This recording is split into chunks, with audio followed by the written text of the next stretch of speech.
नगरौ नगरौ ल है यो बनेपामा परेको पानीको बाढी फेरि आयो दोस्रो पटक।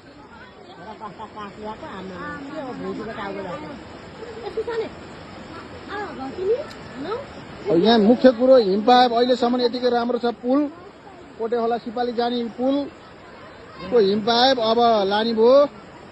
डबल चौवर चाहिँ छ झन्डै।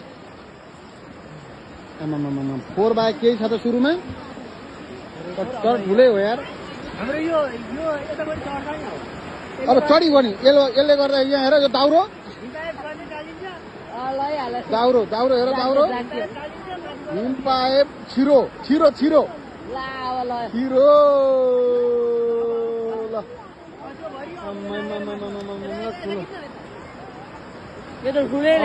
ठुलो खोलो।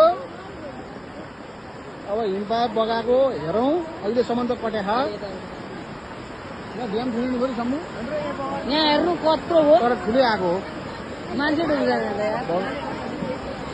ठुलो हो नि खोलो त ठुलै हो खोलो ठुलो रहेछ नि यार के कुरा गरे झन् ती तरिहाल्यो नि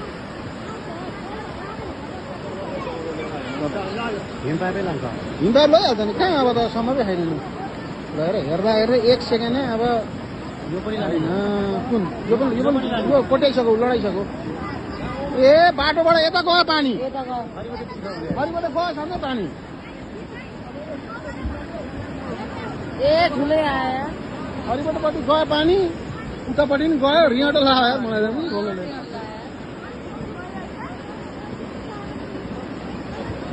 हरिबाटपट्टि पानी गयो। हाम्रो घट्टापट्टि सुत्ता पानी अलिकति जान भ्यायो।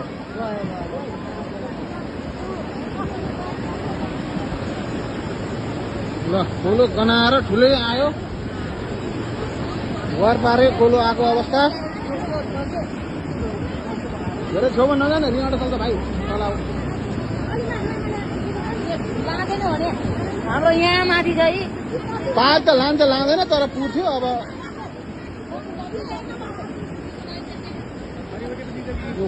कस्तो गनाएको हे त्यहाँको उयोहरू पो बगान थाल्यो त यार उता गयो भाउजू जम्मै खेतपट्टि छिर्नु भयो हेर्नु हिमपाइप बगाउँछ जम्मै हिमपाइप बगाउँछ। अब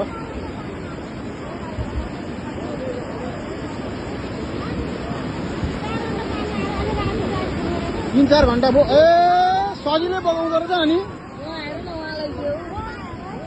हिमपाइप त सजिलै बगाएको सँगै बगाउँदा बगाइसक्यो।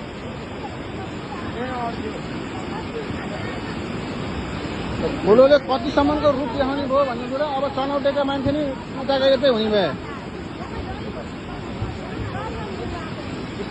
अब चरङ्गेतिर खोलो कहाँ जान्छ उता पो हेर्न जानुपर्छ मोटरसाइकल लिएर।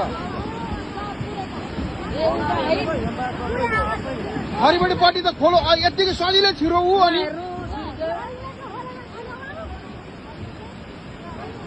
सजिलै छिर्नुहुन्छ त यति सानो खोलो आउँदाखेरि छिरो अनि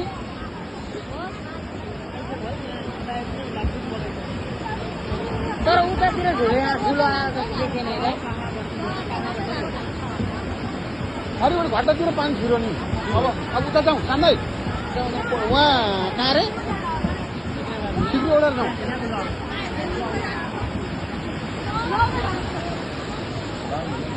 यताको यत्रो यो खोलो हिमपाइप